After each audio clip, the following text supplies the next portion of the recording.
Good evening, ladies and gentlemen. My name is the Vulgar Marxist. Can we have this conversation now? Can we have this chat, buddy, boy, champ? Can we discuss things other than women's health now that the one single strongest progressive victory in that direction has been burned to the ground? Because you would not listen time and time and time again. I've spent 20 years of my life telling feminists. I have lost most of my feminist friends trying to get them to understand that any progressive victory at all was temporary at best until the emancipation of the laboring class occurred. There are several reasons for this. I will go into them tonight. But I want you to understand this is the tip of the iceberg. Nothing we win, nothing we do will stick so long as the millionaires and billionaires can wave checkbooks around at Congress and buy whatever they want. And that is the first point I want to make tonight. So long as millionaires and billionaires can wave their checkbooks around, so long as a handful of oil barons in Texas can buy whatever public policy they wish to have, we will never, ever win. Only after the checkbooks and credit cards are taken away from them will any victory we hope to achieve be secure. Look at those gas prices, by the way. Do you remember gas prices like that? I remember gas prices like that. Pepperidge Farms remembers gas prices like that, but I highly doubt we're ever going to see them again. Small aside. We have all heard stories of the Gathering and the Christian Coalition for this or that, and the sanctity of what the heck ever, and 100 conservative groups funded out their eyeballs by a handful of rich guys in Texas, in Kansas, in whatever state decided they wanted to hurl money to change public policy in the manner they wish to have it changed. Where does this money come from, do you think? Do you think it just magically falls out of the sky? No. It comes from the exploitation of workers. A few years ago, there was a story about, I believe, a state senator? No, I think he was Secretary of State for North Carolina. And he was the owner of all of the dollar stores in North Carolina. You know dollar stores as well as I do. Cheap plastic junk. Workers that are not even paid enough to eat food and pay their rent. And this guy was a multi-millionaire and decided he felt like running for state senate. So he did. And he won. And he wrote policies that benefited millionaires and billionaires like himself, stripping out worker laws, environmental protections, further debasing the wages of the very employees whose earnings he was effectually stealing in order to line his own pockets and keep his seat in the State House. This process of swindling, cheating, and robbing the workers, then rolling the money into public office to continue swindling, cheating, and robbing the workers, is the reason millionaires and billionaires are almost overwhelmingly conservative, or, where they're not, inordinately support anti-worker, anti-environment, and anti-safety legislation. Everyone is startled and baffled why the Democratic Party hasn't stepped forward on this. Why in heaven's name would they? Where do you think they got all their money from? The workers? Bernie Sanders tried. He got crushed. The money our politicians, both parties, I add, rely upon to get elected is the money that the millionaires and billionaires have failed to pay to their employees because the laws of our nation do not require them to. The politicians are as bad as the business owners. Both are dependent upon the unpaid wages of the workers. Until these wages are paid in full, until the value owed the workers is paid directly to the workers, or the portion of the product they have created is handed over to them to do with as they will, the politicians will continue to rely upon the millionaires and billionaires for their campaign funding, and will continue to pass laws benefiting those millionaires and billionaires. I don't understand why this is confusing to anyone at all. It seems perfectly simple to me. But there are two further points we need to discuss, and I will go into them now. A few years ago, there was a very large and quite popular protest involving a large number of people in pink knit hats yelling at Washington. Now, what do you notice about this photo?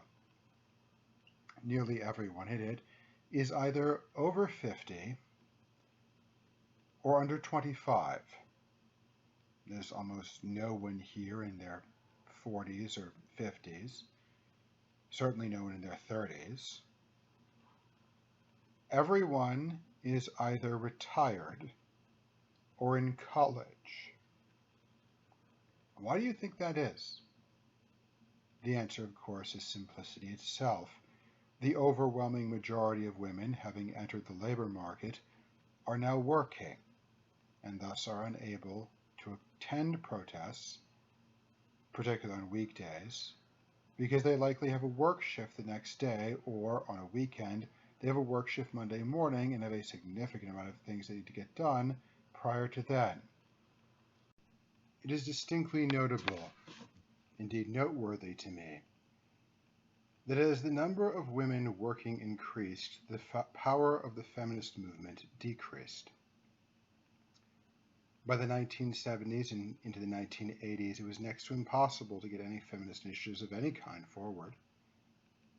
Why?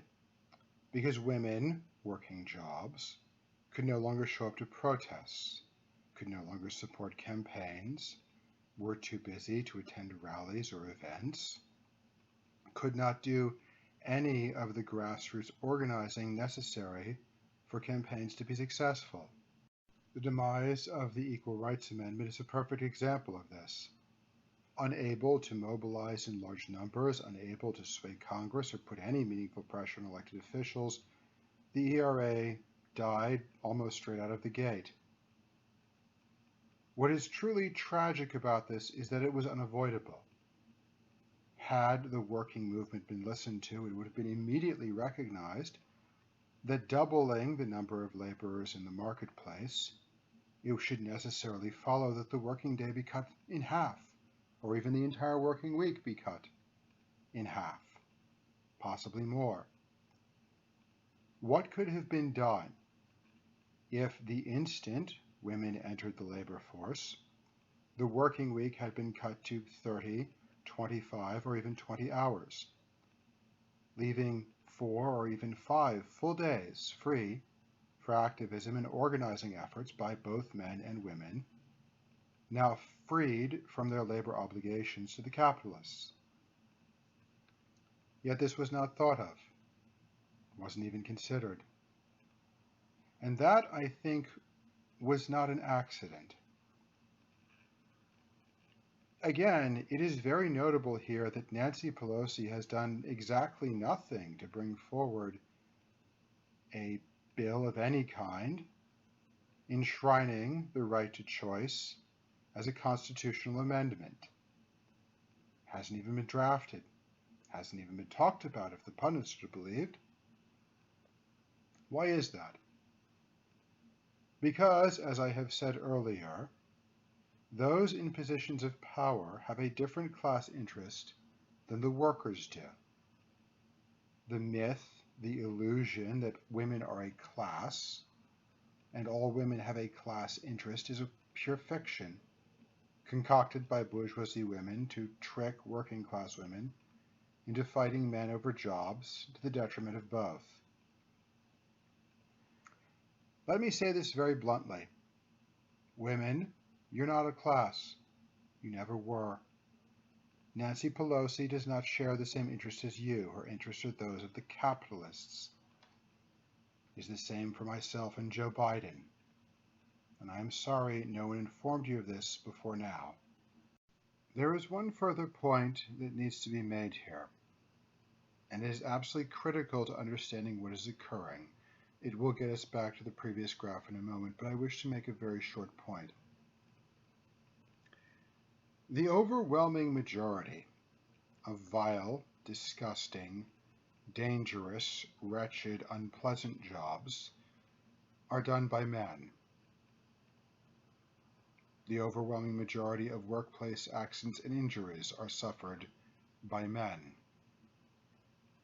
Which brings us to what I think is the primary reason why a constitutional right to choice is not and will never be considered. A right to choice is a right to choice for men too. And as the graph here plainly shows, the overwhelming majority of vile, disgusting jobs that are completely and utterly critical to our economy functioning on any level at all are being performed by men. What does a right to choice for men look like? There is a concept in the men's rights movement called legal paternal surrender.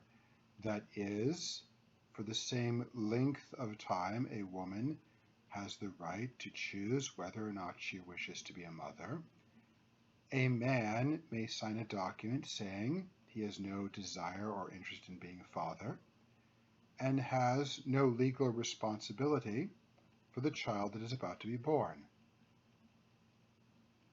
So, what does that mean on the macro level? Children are quite expensive, I believe close to $10,000 a year per child. And men, as this graph clearly shows, are still, despite decades of feminism, the primary breadwinners. The overwhelming majority of men still work jobs, though that number is falling quite steadily. And the reason it is falling quite steadily is because men have now realized, even if they are legally responsible to raise and care for a child, they're not obligated to have one. The number of deadbeat dads in our nation has risen steadily since the 1970s. I don't even bother getting statistics for this, everyone knows it. Men, having been told they are not responsible for a child, are choosing either to take jobs that are significantly less dangerous than they otherwise would, or, alternately, check out of the labor market entirely. Why should I work 40 hours a week as a roofer, sweating in 100-degree heat, standing 50 feet in the air, risking falling to critical injury, possibly death, simply to nail pieces of plastic to a roof, when I can go work at Walmart, sit around in air conditioning, and wave items across a scanner? Oh, Walmart pays less, I fully agree, but if I don't have a child, I really don't need as much, do I? I can get by quite fine on $20,000 a year. If I'm single, if I have no children, it's a perfectly adequate sum to live off of. So, there is an arrow on this, and it's important. It is the point in time when men's labor force participation hit 70%. And I am going to throw out an idea here. I noticed back around 2015 that all of a sudden Planned Parenthood was having an absolutely miserable time getting any public support. Throughout the Bush era and the early Obama era, you would continually see senators, congressmen, and pundits pontificating about the importance of protecting Roe versus Wade and women's access to health care. All of a sudden, midway through the decade, crickets. You'd see a couple of Planned Parenthood officials on Melissa Harris Perry, but nobody talked about it. Nobody brought up anything, despite massive campaigns on the campuses I was at the time. No one seemed interested in women's rights anymore. And that very oddly corresponds with exactly the point in time when men's labor force participation hit 70%. When 30% of men decided that they didn't need to work anymore, that someone else could do these jobs for them. Again, I refer you back to the previous graph. The overwhelming majority of absolutely critical, necessary, can't avoid doing them despite the fact that they're filthy and disgusting and nobody wants to, jobs are worked by men. And the exact moment when men seem to have decided that they really didn't feel like working those jobs anymore, the politicians and the pundits and the business leaders decided women's health care really wasn't that important after all. I'm going to speak directly to the women watching this who are probably right now extremely furious with me. Ladies, allow me to be blunt. All the pink pussy hats in the world did not save Roe. All the rainbow-colored flags on all the corporate logos on all the websites in all the world did nothing to help you. The female politicians lifted not one finger. The female CEOs did absolutely nothing. All the pundits on all the television programs did not help you at all. Because they are not the same class that you are. They do not share the same class interest you share. And they never, ever will. The emancipation of the laboring class, the unification of workers into a single class consciousness is absolutely critical and necessary if you are to begin moving forward again.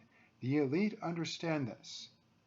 They have always understood this, and this is why they have done nothing to help you.